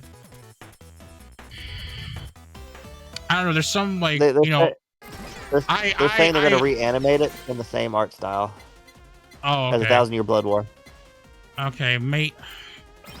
I might be excited. I'm gonna say that. I might be excited because like like Hollow Ichigo would be coming back, and I'm all for that. With the dark and gritty colors. Yeah, like the fight with Ichigo and Byakuya. Like, oh my god, that would be. It would be just cool. Think of Ichigo versus Ichigo versus Zangetsu. The first time when they're in his inner world. What are you doing just standing there? You've lost your weapon. What are you doing just standing there? Yeah, imagine that in that dark, grittier style. I also love. I don't think they did that on purpose, but I love the. I don't think it was a call out to Naruto, but I love like the comment where he's like, "My friend, you don't have that. You try to win your like fights with logic, and you try to talk out your problems." So I'm like, yeah, because talking no jutsu does not work in this. in this world. No. Like that, it would like that's why people are like, "How far does Naruto get?" Well, as soon as they start talking about being on the swing set, I think Aizen would have already killed him. But here's the thing, like, I would like them to reanimate it in that art style because that'd be really cool to have like a completely different art style for it. Yeah. But if they do that, they cannot change the story at all, and the only thing they can get rid of is the fillers. If they didn't do any of the fillers with it, that'd be great. Oh, come on. I need the younger generation to experience the bounce. Come on, man. Go fuck yourself. What you mean? That particular is definitely one that needs to go. Okay, I can deal with the Sword Rebellion because the Sword Rebellion is actually pretty cool. It is. No, I like that one. And the substitute captain arc. Yeah, those two can stay, but I would not complain if they disappear. You just do main story only. But if they change the main story from what it is, I'll be upset. Oh yeah, there shouldn't be any reason to change. Well, no, there is a few reasons. There are a few things that were not added from the manga. So I think they were cutting some stuff. So they add stuff if they're from just the doing manga. It straight from... That will be fine. Okay, that's fine. But like, I don't know. I wouldn't mind. I know what you mean. Though. I would love to see like. I would love to see some of the earlier fight. Yeah, we don't need them to be like, oh, by the way, Kenpachi is a chick or something, like something stupid, like that just changes like yeah, for don't some reason. dramatically change something for no reason. Like I would love to see the earlier fights in that grittier style because it would be way more action packed. Mm-hmm. Like yeah, for example, Hollow Ichigo versus Byakuya would be a great one. Another crazy one would be the Grimjaw fight, all of them in that style. Well, that's really far in. But yeah. I can see that. And then obviously Ukiura, you know, Ugetsu, you know. All of that stuff would look good, crazy in that new art style, but that's if they do it. It's only talk right now, so. That would be require, I feel like, a lot of work. Oh my god, I think I just got hit by everything on that one. You know, obviously, but then that makes it, you know, more, you know, more But money it would for give people who the, are just watching 1,000 Blood War who have no idea what the show is without going back to Yeah. watch the original. As long as they don't Kai it, let me just say that. I think you were Vanakai. No, I think Kai is. I think they sped it up too much, which got rid of a lot of the dramatic fighting. I agree. You know what I mean? No, I agree. That's why I always say I think Kai, but there's people like, I love Kai. Kai had like, you know, the perfect, I'm like, I like the Kai openings, but that's about it as far as I'll go with it.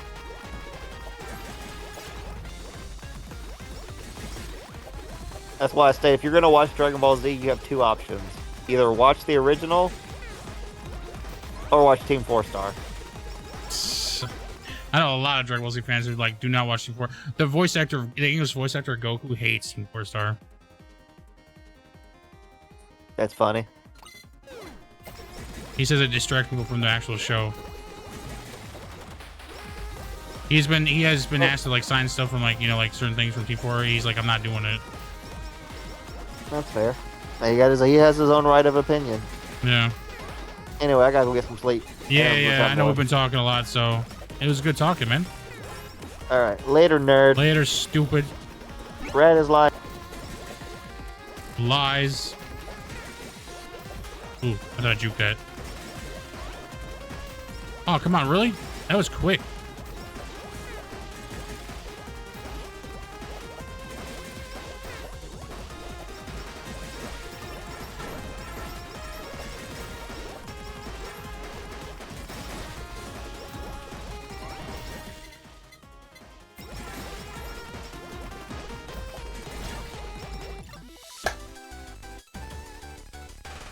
Let's go. All right, let me take a quick break. Let me take a quick break and player. We got time. All right, give me a second.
Alright, I'm back. Sorry. Gotta load the mom and fucking rambling.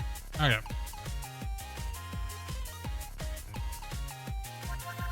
Alright, let's work on Flare.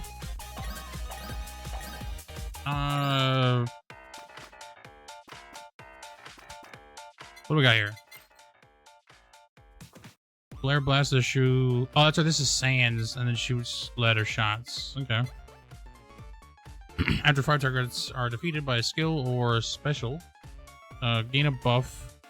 Increase multi-shot weapon and fire magic projectiles with 1. Okay, so maybe the multi-shot system is probably best for her. Maybe.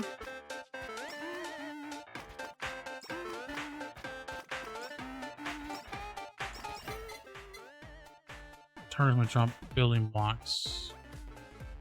At 20 building blocks, play a wall that blocks attack.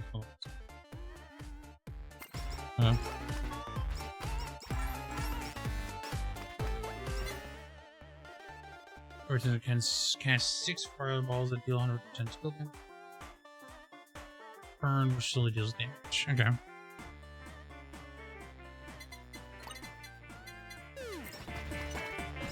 Oh, damn, okay.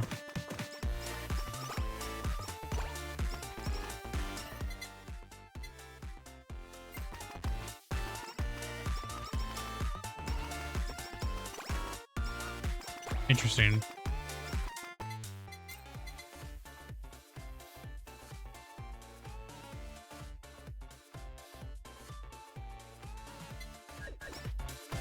Okay.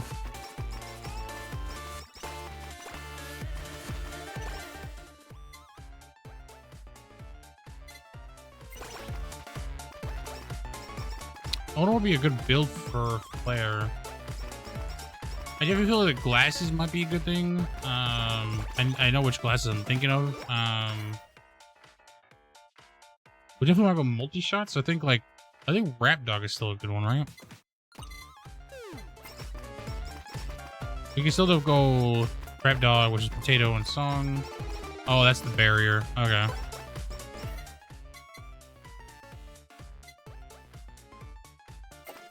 And we can definitely do Lava Bucket. That's not a multi-shot, though. Dragon is a multi-shot, I think. I gotta look up what's considered a multi-shot.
Include splash shots, green, further reduce the number of shots. Oh, okay. That's cool. Alright. The Awaken one is really good. That's...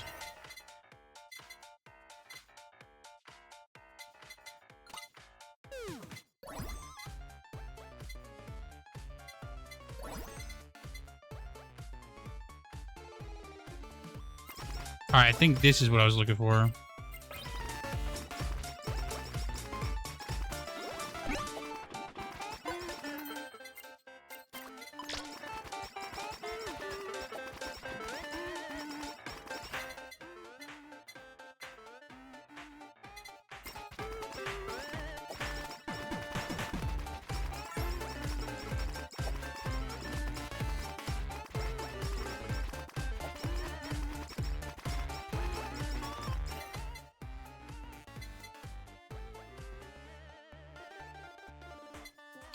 I don't know how I want to do this. I don't do book anymore.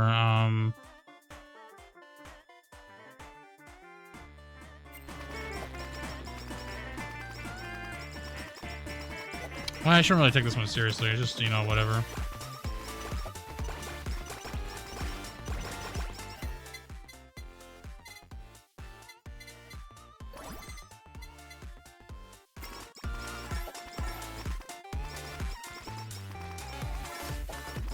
Yeah, the first two are the ones that are easy usually. And then...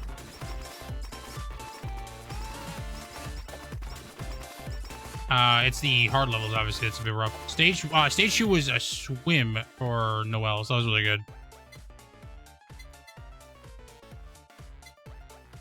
Now, I want to focus on...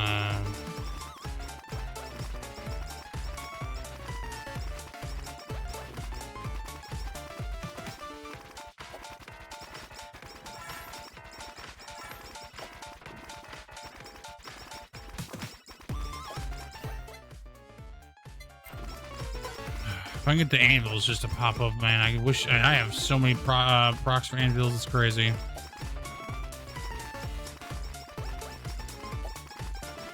The way I don't have to keep relying on like levels.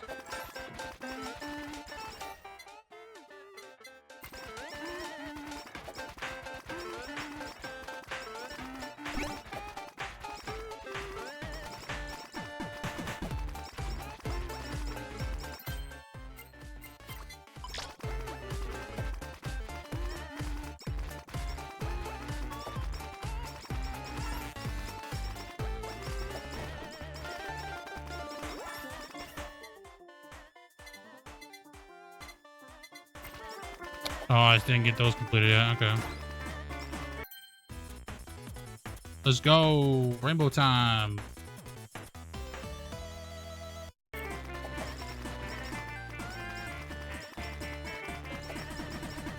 Yeah, there's a lot of shots being shot out from her thing. Cool. All right, we gotta go hopper. No, we gotta go spider lava first.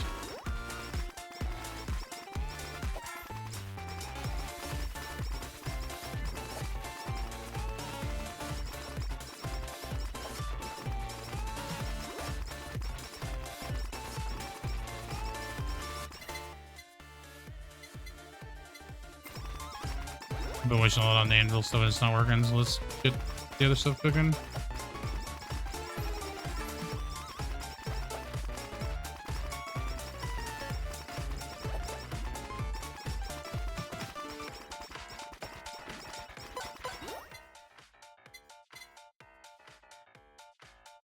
Alright, let's go hollow so I can get my levels here. I guess more increased spawns the better right now. Also black and white option. I can make a black and white option. It was, I think, bugged at one point. Yeah,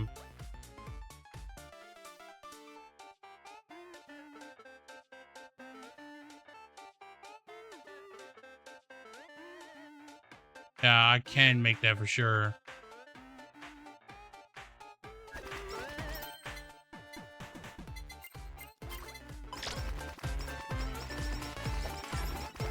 Well, those aren't as big as I thought they were gonna be. As for longer option, I mean, I guess I could make one. I guess something like that. I wasn't trying to make it like too long though.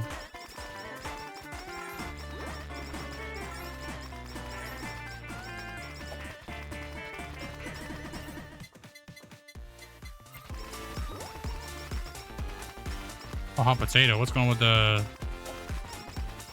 spots? Holy crap.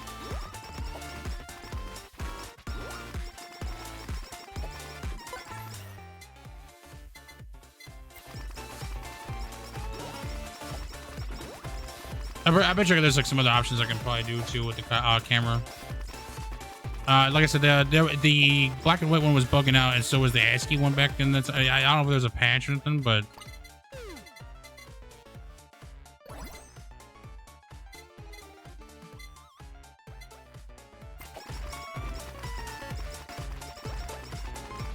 I know going early hollow is probably like a big problem right now, but I just want to get more kills for XP here.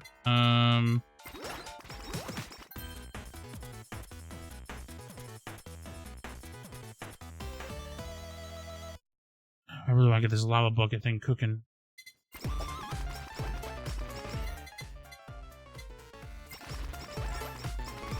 Trying to think of what else for Flare. I don't know if we should go like there's like more multi-hits or okay, let's actually take a quick look at our skills. Is there anything we could stack on top of everything, right? Burn, block attacks, haste.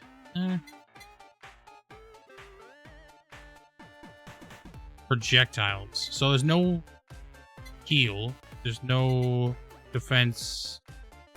The block attack system.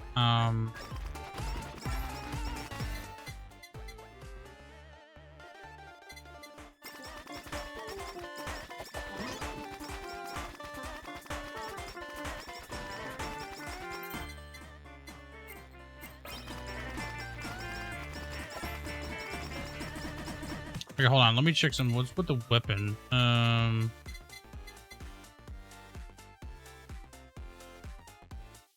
Are like the spots in the ground for something, or is that?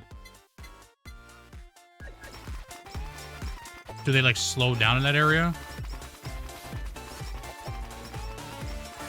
Because that could be useful. The lava thing going on.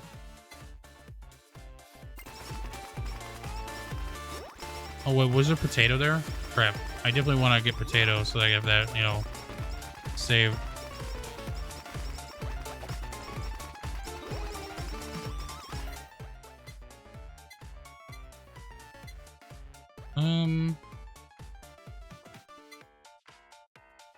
Potato.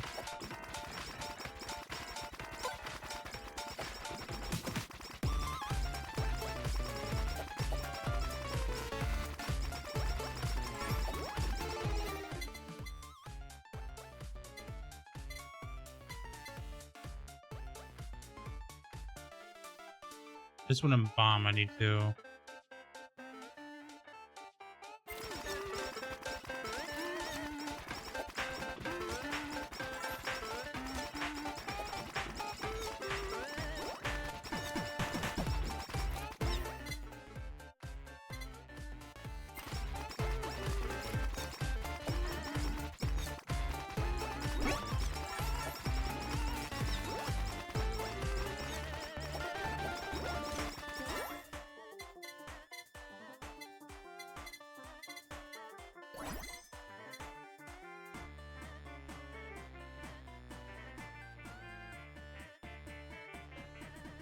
This is actually fine. I can get potato later.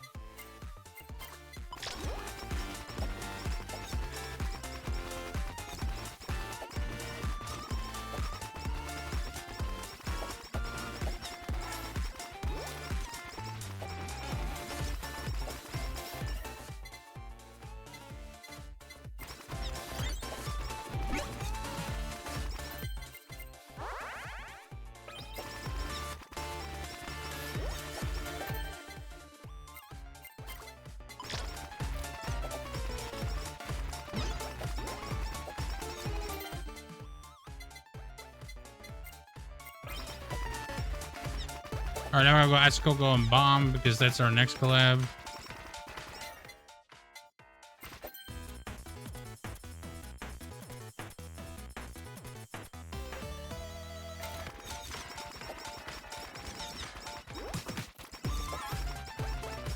Like I said, level 1 is not too big of a deal. Almost no deal, actually.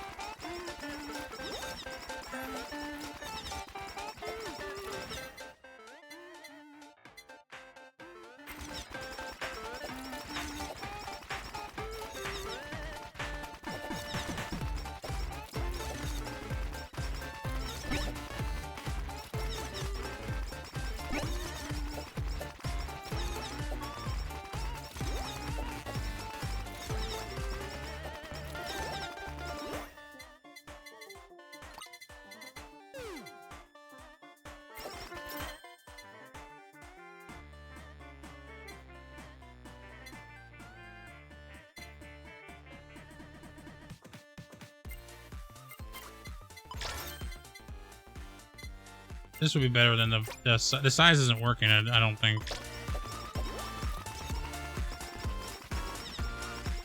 Yeah, look at the haste now. It definitely sped up for sure.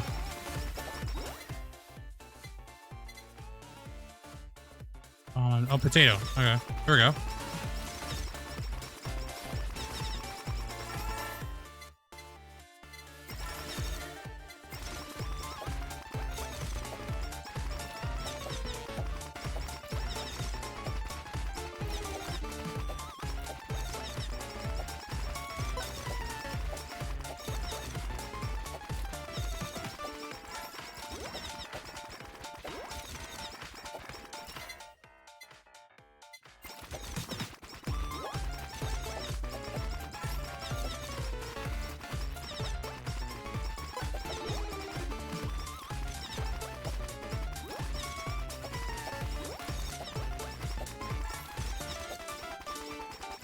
Come on.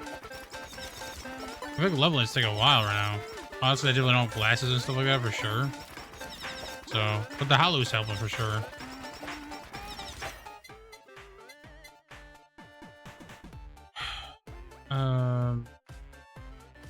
Yeah.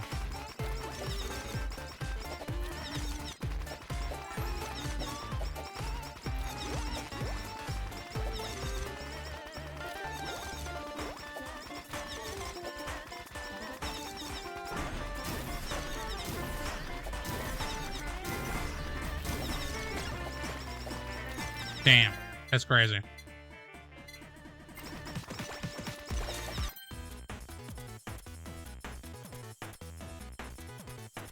Boy, that's just crazy.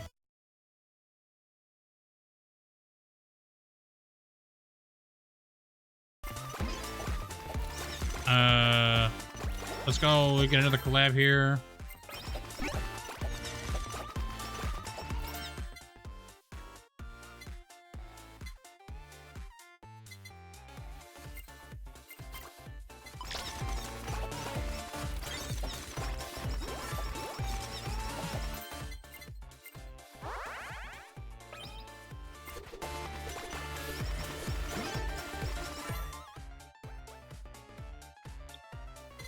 You know, let's go idol costume for her, because I feel like that's gonna be fun.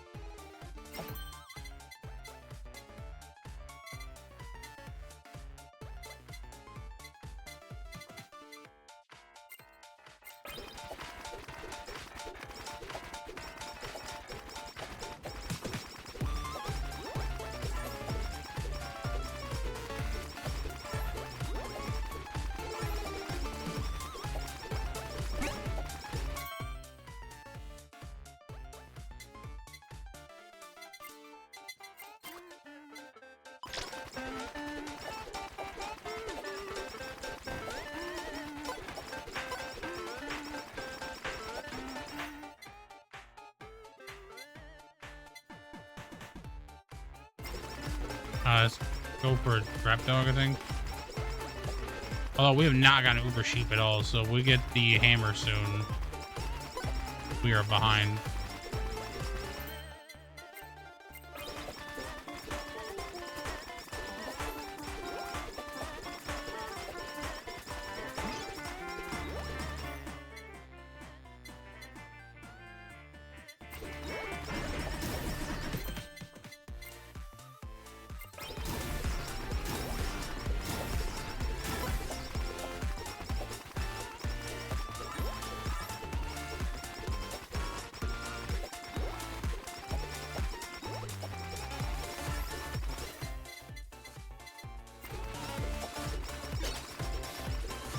I like how I got that immediately too.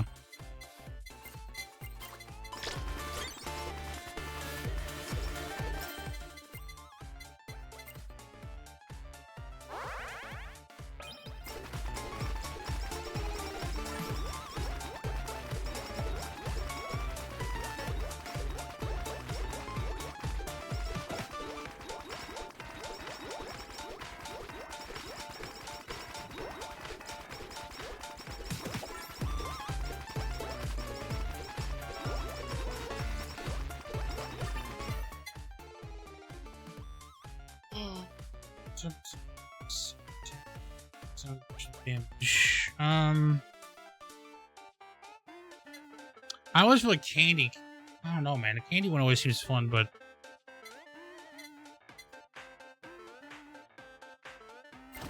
let's get whammy water though. So we need that for like blow sticks. So wait, no, don't actually do move flare.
Are the shrimps a little bit more red than usual?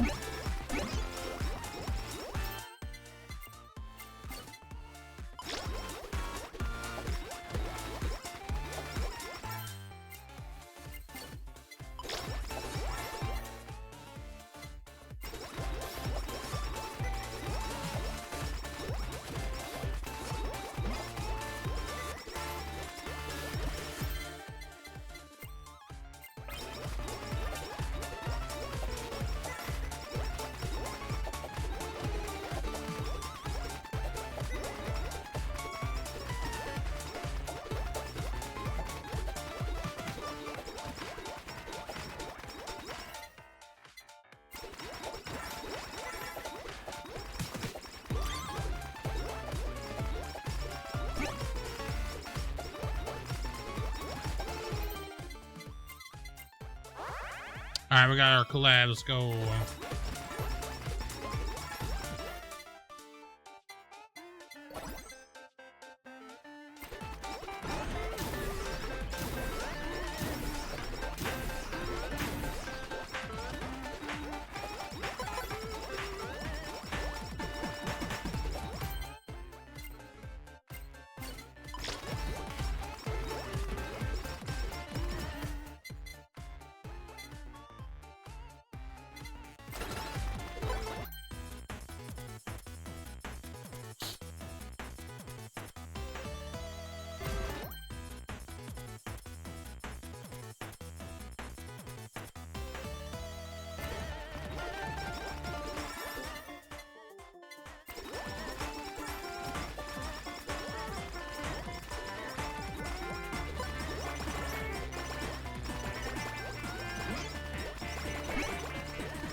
I mean, we're looking pretty. I mean, I bet you I could just stand here. Well, at this level, at least, anyways. You probably could.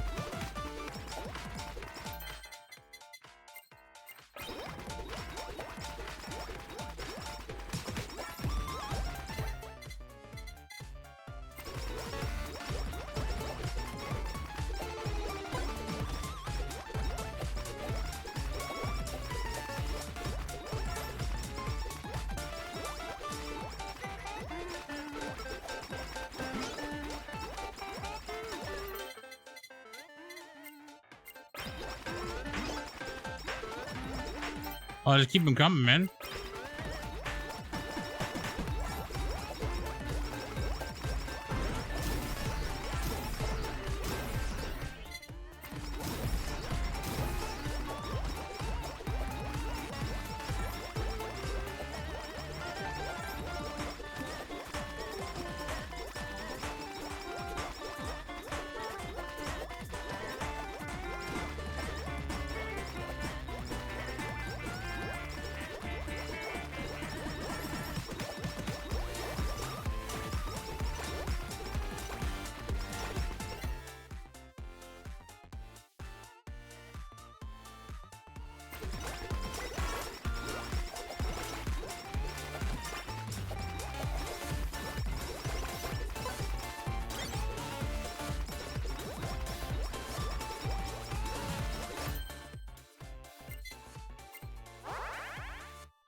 I wonder if the shades are helping Rap Dog and breathe in that's Coco.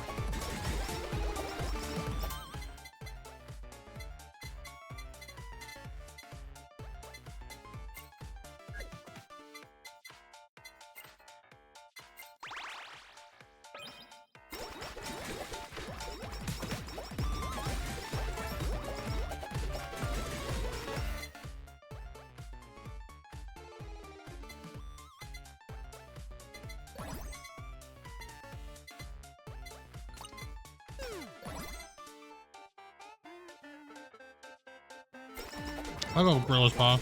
I'm not getting any crit right now, I feel like.